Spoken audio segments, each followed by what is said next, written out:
नमस्कार दोस्तों। स्वागत है आप सभी का हमारे YouTube channel Rohit prep hub में। दोस्तों, आज हम लेकर आए हैं यह वीडियो छत्रपति साहू जी महाराज विश्वविद्यालय कानपुर से रिलेटेड। यहाँ पे आपको डिफरेंट डिफरेंट जो पोस्ट हैं वो दिखाई देंगी, चाहे वो असिस्टेंट प्रोफेसर से रिलेटेड पोस्ट हो, एसोसिएट से रिलेटेड पोस्ट हो और प्रोफेसर से रिलेटेड पोस्ट हो। तो ज़्यादा देरी न करते हुए वीडियो की शुरुआत करते हैं। जैसा कि आप देख पा रहे हैं, ये जो नोटिफिकेशन आया था ये आपका 13 जनवरी को आया था। ठीक है, ये आया है 13 जनवरी को नोटिफिकेशन आया है। आगे बढ़ते हैं।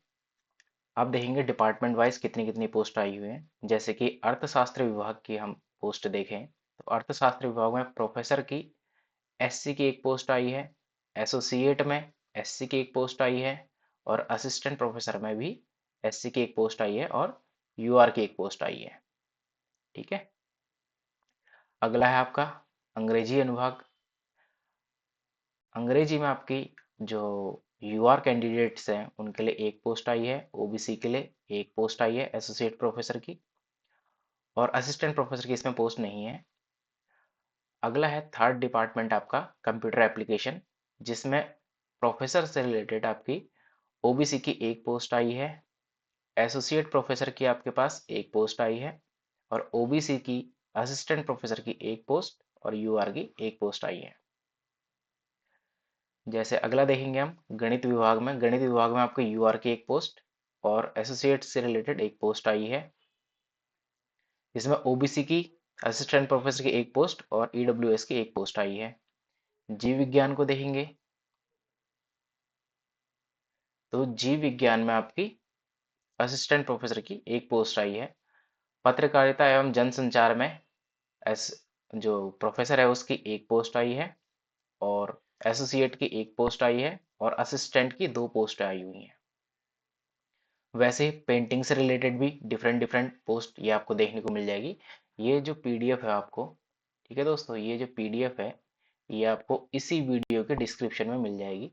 ठीक है, इसके डिस्क्रिप्शन में मिल जाएगी आपको, तो उसे चेकआउट कर लीजिएगा। और जो इसकी वेबसाइट है, ठीक है, जो छत्रपति साहू जी महाराज की वेबसाइट है, वो आप वहां तक पहुंचेंगे, उसका जो लिंक है आपको इसी वीडियो के डिस्क्रिप्शन में मिल जाएगा और अभी आपको बताया भी जाएगा कि कैसे आप इसे अप्लाई कर सकते हैं। ये पूरी डिटेल नोटिफिकेशन की वीडियो है, इसे पूरा देखिएगा तो आपको सब समझ में आ जाएगा। ठीक है, इसमें कुछ जनरल इंस्ट्रक्शन दिए गए हैं तो इनको पढ़ लीजिएगा। इसमें से जो महत्वपूर्ण है वो देख लेते हैं। महत्वपूर्ण है वो है आपका एप्लीकेशन स्टार्ट कब होता है। ठीक है, ओपनिंग डेट क्या है इसकी, तो ये स्टार्ट हो चुके हैं 14 जनवरी से। 14 जनवरी से आपके फॉर्म स्टार्ट हो चुके हैं और इसकी क्लोजिंग डेट दोस्तों आपकी 23 फरवरी है। ठीक है, यानी कि 23 फरवरी आपकी क्लोजिंग डेट है। लेकिन अगर इसकी हार्ड कॉपी की एप्लीकेशन की बात करें, जो हार्ड कॉपी रिसीविंग डेट है इसकी लास्ट डेट, वो है आपकी 28 फरवरी की। ठीक है, यानी कि 28 फरवरी की आपकी क्या हार्ड कॉपी की लास्ट डेट है। मैं आपको ऑनलाइन बता दूंगा कि ऑनलाइन कैसे आपको ये सबमिट करना है। ठीक है, कैसे आपको सबमिट करना है वो आपको बता दिया जाएगा। ओके, अब बात कर लेते हैं इनकी फीस की। एप्लीकेशन फीस, एप्लीकेशन फीस यहाँ पे दोस्तों सभी कैटेगरी के लिए 2500 है। लेकिन अगर वहीं पे बात करें हम एससी और एसटी कैंडिडेट की, तो उनकी फीस आपकी 2000। ठीक है, एससी एसटी ओबीसी या ईडब्ल्यूएस, ये जितनी भी कैटेगरी है आपकी, ठीक है, जनरल को छोड़कर जितनी भी कैटेगरी है उनके लिए आपके पास यूपी का स्थायी निवास होना जरूरी है दोस्तों। ठीक है, यूपी का स्थायी निवास का होना बहुत जरूरी है, तभी आप वहां पे एससी एसटी ओबीसी और ईडब्ल्यूएस में काउंट होंगे। ओके, तो इस बात का आप ध्यान रखेंगे।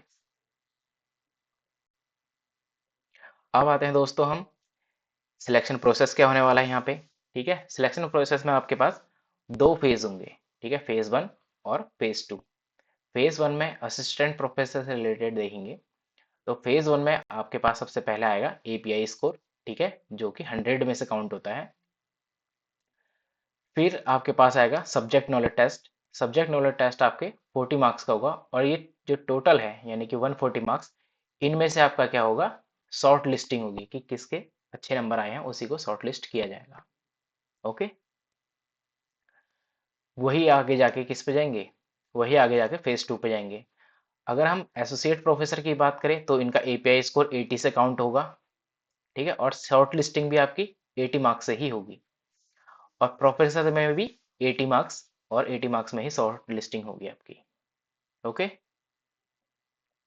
अब बात करें हम फेज 2 की।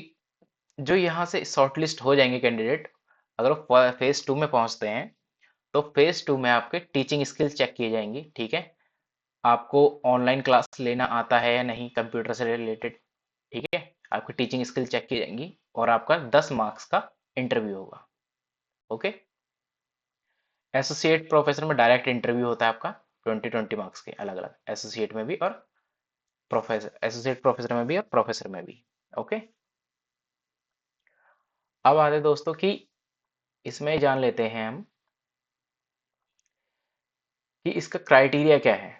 जो आपका एपीआई स्कोर है, एपीआई स्कोर कैसे कैलकुलेट होता है वो जान लेते हैं, ठीक है। एपीआई स्कोर कैसे कैलकुलेट होता है, अगर आपके ग्रेजुएशन में 80% या उससे अबव मार्क्स हैं, 80% या 80% से ज़्यादा मार्क्स हैं, तो आपको 15 मार्क्स मिलेंगे इसके। ओके, तो सभी के सभी आप अपना एपीआई स्कोर निकाल लीजिएगा, एपीआई स्कोर निकाल लीजिएगा, ठीक है। अगर आपके 60% से ज़्यादा और 80% से कम है मार्क्स, ठीक है, 60 और 80 के बीच में मार्क्स हैं, ठीक है, 60 और 80 के बीच में मार्क्स हैं, तो आपको 13 मार्क्स मिलेंगे। अगर आपके 55 से ज़्यादा और 60% से कम है, तो आपको 10 मार्क्स मिलेंगे। लेकिन वहीं पे अगर आपके 45% से ज़्यादा है और 55% से कम है, तो आपको 5 मार्क्स मिलेंगे एपीआई में। ओके, अब हम बात करें पोस्ट ग्रेजुएशन की। पोस्ट ग्रेजुएशन में आपके 80% या उससे अबव मार्क्स हैं, तो आपको 25 मार्क्स मिलेंगे। अगर 60 से 80 के बीच मार्क्स हैं, तो आपको 23 मार्क्स मिलेंगे। अगर 55% हैं, जिसमें 50% या 50% in case of SC ST OBC, तो आपको 20 मार्क्स मिलेंगे। ओके, अब आते हैं हम एमफिल की बात कर लेते हैं हम। अगर एमफिल में आपके 60% या उससे अबव मार्क्स हैं, तो आपको 7 मार्क्स मिलेंगे। अगर आपके, एक सेकेंड, अगर आपके 55% या उससे 60% से कम और 55% से ज़्यादा मार्क्स हैं, तो आपको 5 मार्क्स मिलेंगे। अगर वहीं पे हम पीएचडी की बात करें, अगर आपकी पीएचडी कंप्लीट है, तो आपको 30 मार्क्स का डायरेक्ट, ये आपका प्लस बेनिफिट है आपका, अगर आपकी पीएचडी कंप्लीट है तो उसको डायरेक्ट 30 मार्क्स मिलते हैं। अगर आपका जीआरएफ क्वालिफाइड है, तो आपको 7 मार्क्स मिलेंगे। अगर आपका सिर्फ नेट है, तो आपको 5 मार्क्स मिलेंगे। अगर आपका स्लैट या सिर्फ सेट है, तो आपको 3 मार्क्स मिलेंगे। इनमें से जो भी आपका है उसमें से सिर्फ एक ही काउंट होता है, ठीक है दोस्तों। यानी कि आपका जेआरएफ है तो सिर्फ यही काउंट होगा, नेट और सेट काउंट नहीं होगा। ऐसा नहीं है कि अगर जिसका जेआरएफ है उसको नेट के भी और सेट के भी मार्क्स मिलेंगे, नहीं, उनमें से इन तीनों में से सिर्फ एक ही मार्क्स मिलता है आपको। ओके, अगर आपके रिसर्च पब्लिकेशन है, तो आपको मैक्सिमम मैक्सिमम 10 मार्क्स मिल सकते हैं, और दो जो मार्क्स होते हैं, 2 मार्क्स ईच पेपर होता है, 2 marks marks each paper, each paper के आपको 2 मार्क्स मिलते हैं, ठीक है, यानी कि आपके 5 पेपर्स काउंट हो सकते हैं यहाँ पे। ओके, 5 पेपर्स आपके काउंट हो सकते हैं। अब देखेंगे टीचिंग की बात करें, अगर आपके पास एक्सपीरियंस है टीचिंग का, तो आपको मैक्सिमम 10 मार्क्स मिल सकते हैं, ठीक है, यानी कि आपके 5 ईयर्स का पास आपके पास टीचिंग एक्सपीरियंस है, तो आपको 10 मार्क्स मिलेंगे, ठीक है। अगर आपके पास 6 ईयर का भी टीचिंग एक्सपीरियंस है, तब भी आपको 10 मार्क्स ही मिलेंगे, क्योंकि मैक्सिमम मार्क्स आपके 10 ही हैं। ओके, और बात कर लेते हैं यहाँ पे अवार्ड की। अगर आपके इंटरनेशनल अवार्ड है या नेशनल अवार्ड है, तो आपको 3 मार्क्स मिलते हैं। अगर state level award given by state government, तो आपको 2 मार्क्स मिलते हैं, ठीक है दोस्तों। उम्मीद है आपको एपीआई स्कोर समझ में आ चुका होगा कि एपीआई स्कोर कैसे काउंट होगा। तो सभी आप अपना एपीआई स्कोर निकाल लीजिएगा। अब बात करते हैं दोस्तों हम यहाँ पे जो रिसर्च पब्लिकेशन है इनको देख लीजिएगा। ठीक है, और यहाँ पे उम्मीद है सब चीज़ आपको समझ में आ चुकी होगी और मैंने जितनी भी चीज़ें हैं यहाँ पे बता दी गई हैं। अब आप देख लेते हैं दोस्तों कि यहाँ पे रिक्रूटमेंट जो फॉर्म है वो कैसे भरा जाएगा। तो फॉर्म भरने के लिए आपको सबसे पहले यहाँ पे छत्रपति साहू जी महाराज यूनिवर्सिटी कानपुर इस पर आना पड़ेगा। और यहाँ पे आपको दिखेगा, ये देखो, ये दिख रहा है अप्लाइंग फॉर टीचिंग पोस्ट। इस पे आपको क्लिक करना है। ठीक है, जब आप इस पे क्लिक कर देते हैं तो यहाँ पे पहले आपको रजिस्ट्रेशन करना पड़ेगा। ये देखो लेफ्ट साइड पे आपको रजिस्ट्रेशन दिख रहा होगा, पहले आपको रजिस्ट्रेशन करना है। रजिस्ट्रेशन करने के बाद आप लॉगिन करेंगे। ठीक है, लॉगिन करने के बाद कैप्चा डालेंगे तो आपको लॉगिन मिल जाएगा और टीचिंग पोस्ट के लिए आप अप्लाई कर सकते हैं।